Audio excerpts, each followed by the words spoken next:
ఆ అక్క చెల్లెమ్మలకు చెప్పండి, ఫ్యాన్ ఎప్పుడు ఇంట్లోనే ఉండాలి, ఫ్యాన్ ఎప్పుడు ఇంట్లోనే ఉండాలి, సైకిల్ ఎప్పుడు బయటే ఉండాలి,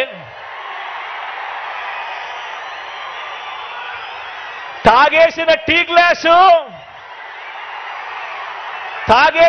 గ్లాసు ఎప్పుడు సింక్లోనే ఉండాలి. ఆ అక్క చెల్లెమ్మలకు మీరంతా కూడా ప్రతి ఒక్కరికి కూడా అర్థమయ్యేలా చెప్పండి.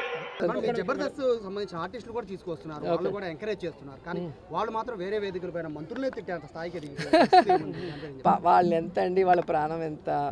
సో వాళ్ళు మాట్లాడుతున్నారు అంటే ఎవరు మాట్లాడిస్తున్నారో మనం ఆలోచించాలి, కానీ వాళ్ళని మనం అనటం వేస్ట్. వాళ్ళు ఎంత చెప్పండి మనుషులు పాపం.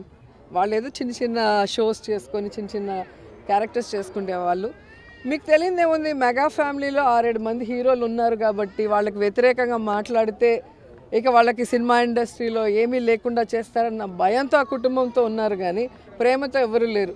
నిజంగా ప్రేమ ఉంటే వాళ్ళు ప్రకాష్ రాజ్కి సపోర్ట్ చేసినప్పుడు మా అసోసియేషన్ ప్రెసిడెంట్గా ఎందుకు గెలవలేదు?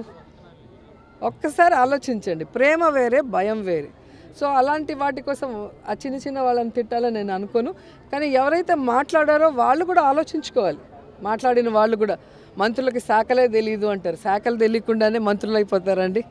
సో మీకు ఏమీ తెలియదు కాబట్టి మిమ్మల్ని ఎమ్మెల్యేలు కూడా గెలిపించలేదు. మమ్మల్ని గెలిపించారు అంటే మేము వాళ్ళకి ప్రతిపక్షంలో ఉన్నప్పుడు ఎంత సపోర్టివ్గా ఉన్నాం, ఎన్ని ఇష్యూస్లో వాళ్ళని కాపాడుకున్నాం. ఈరోజు మేము అధికారంలోకి వస్తే వాళ్ళకు చేస్తామన్న నమ్మకం మా మీద వచ్చిన తర్వాత మాకేసారు. ఊరికే ఎవరు వేయరు.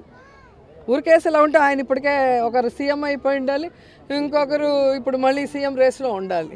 ఎందుకు అవ్వలేకపోయారు? కాబట్టి ప్రజలు చాలా తెలివైన వాళ్ళు, మనం అనుకున్నంత అమాయకులు కాదు. సినిమాల వరకు చూస్తారు, ఎంజాయ్ చేస్తారు, కథ బాగుంటే హిట్ చేస్తారు, కథ బాగాలైతే ఫ్లాప్ చేస్తారు. కానీ పాలిటిక్స్లో మాత్రం మీరు ఎక్కడైనా తీసుకోండి లిస్టు. ఈరోజు కోటా శ్రీనివాస్ గారు గెలిచారు, శారద గారు గెలిచారు, నేను గెలిచాను, బాబు మోహన్ గారు గెలిచారు, కానీ వాళ్ళు ఎందుకు గెలవలేదు? కాబట్టి స్టేజీలెక్కి పిచ్చి పిచ్చిగా మాట్లాడటం, లేదా చిన్న చిన్న ఆర్టిస్టులు పెట్టుకొని ఏదంటే అది మాట్లాడిస్తే ఇంకా చులకన అయిపోతారు. ఉన్న కొంచెం సింపతి కూడా పోగొట్టుకున్నారు మొన్న మీటింగ్తో, అంతే. సినిమా పరిశ్రమలో కూడా చాలామంది పోకోడికి వెళ్ళి మాకు సలహాలు చెబుతున్నారు కదా ప్రభుత్వం ఎలా ఉండాలని. వాళ్ళకు కూడా సలహాలు ఇవ్వచ్చు కదా. మనకెందురా బాబు ఇవన్నీ, మన ఇండస్ట్రీలో డ్యాన్సులు, ఫైట్లు, వీటి గురించి, యాక్షన్ గురించి మనం చూసుకుందాం అని వాళ్ళకు కూడా సలహా ఇస్తే ఇద్దరికి ఇస్తే బాగుంటుంది కదా.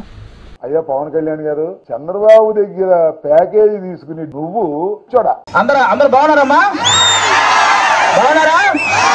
నేను వచ్చేటప్పుడే ఒక అతను ఎవరో ఈ వైసీపీ ప్రభుత్వానికి సంబంధించిన కల్తీ మద్యం తాగినట్టున్నాడు ఒక ఆయన.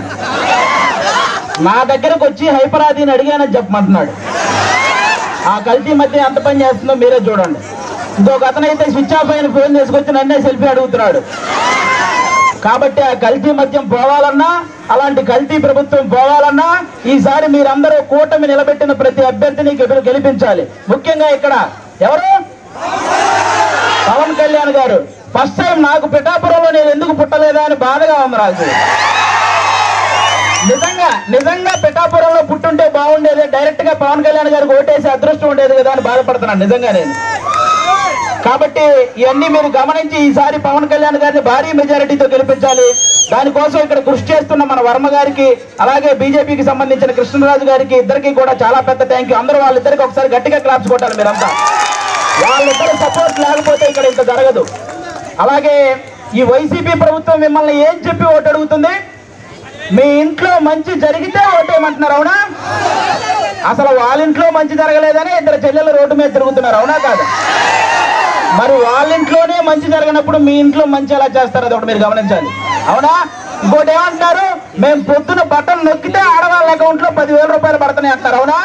మరి సాయంత్రం మోతిప్పితే మగవాళ్ళ అకౌంట్ లో నుంచి 30,000 పోతున్నాయి. మరి వాటి సంగతి ఏంటి?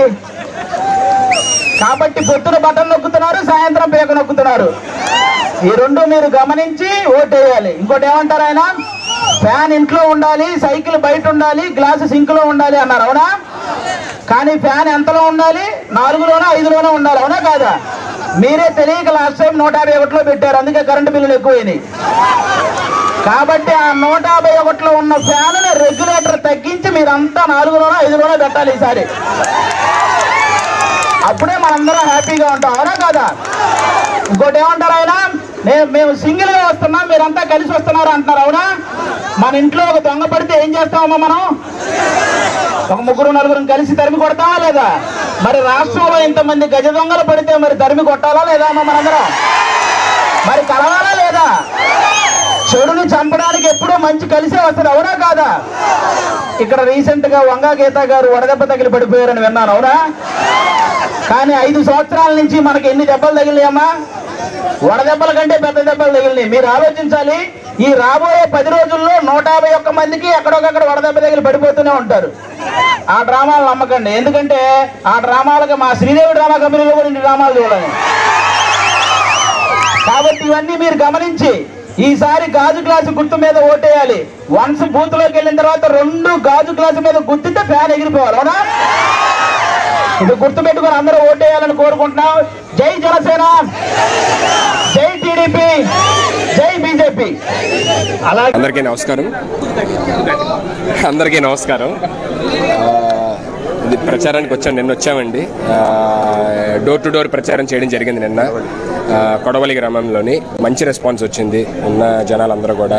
ఇదే విధంగా ఈ రాష్ట్రం మొత్తం కూడా, ఆంధ్ర రాష్ట్రం మొత్తం కూడా ఈ కూటమికి సపోర్ట్ చేసి మంచి విజయంతో గెలిపించాలని మనస్ఫూర్తిగా కోరుకుంటున్నాము. అండ్ ఎస్పెషల్లీ ఇక్కడ పిఠాపురం అండ్ పవన్ కళ్యాణ్ గారి నియోజకవర్గము, తర్వాత మన ఉదయ్ గారిది, వాళ్ళిద్దరికీ ప్రచారం చేయడానికి ఇద్దరం తిరుగుతున్నమాట లాస్ట్ 2 days నుంచి. ఇక్కడ మళ్ళీ రావడం కూడా జరిగింది. థ్యాంక్ యూ సో మచ్ అందరం. మేము ఇక్కడ ఫస్ట్ అసలు స్టార్స్ లా రాలేదండి, మేము పవన్ కళ్యాణ్ గారి అభిమానులుగా వచ్చామన్నమాట. ఇంకా మేము జబర్దస్త్ లేకపోతే ఈ సినిమాల్లో చేయక ముందు నుంచి ఫస్ట్ నుంచి మేము చిరంజీవి గారికి, పవన్ కళ్యాణ్ గారికి అభిమానులు. సో మేమేమి ఇక్కడ యాక్టర్స్ లా రాలేదు, ఆయన అభిమానిగా వచ్చి ఆయన కోసం ప్రచారం చేస్తున్నాం. నిన్న కొడవలు చేసామండి, ఈ రోజు రూట్ మ్యాప్ ఇచ్చారు. సో వైష్ణవ్ గారితో మేమిద్దరం కలిసి వెళ్ళబోతున్నాం. కొన్ని గ్రామాలని, దాదాపుగా ఒక 17 గ్రామాలు ఉన్నాయండి. ఆ గ్రామాలు మొత్తం కవర్ చేయబోతున్నామండి. ఉప్పాడ పరిసర ప్రాంతాల్లో ఉన్న గ్రామాలన్నీ కూడా. సో మీరు అడిగినట్టు ఆల్రెడీ విజయం ఖాయమైనట్టేనండి. పిఠాపురం చుట్టుపక్కల ఉన్న గ్రామాలందరూ చెప్తున్నారు. పిఠాపురం పట్టణం కూడా పట్టణం యొక్క ప్రజలు కూడా చెప్తున్నారు. సో ఇప్పుడు మెజారిటీ నుంచి లెక్క పెడుతున్నారండి. ఇప్పుడు మెజారిటీ ఎంత వస్తుందనే స్టేట్ మొత్తం డిస్కస్ చేస్తున్నారు. సో ఆల్మోస్ట్ 1 lakh+ వస్తుందని చెప్పి చాలా మంది చెప్తున్నారు. సో మేము కూడా ఆశిస్తున్నాం బంపర్ మెజారిటీతో పవన్ కళ్యాణ్ గారు గెలవాలండి.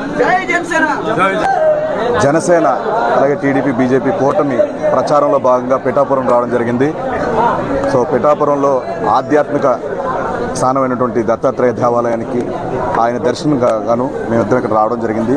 దర్శనం చేసుకుందాం, ఇద్దరం బాగుండాలి, అలాగే జనసేన బాగుండాలి, జనసేన గెలవాలని, కూటమి గెలవాలని కోరుకున్నాం. చాలా సంతోషంగా ఉంది.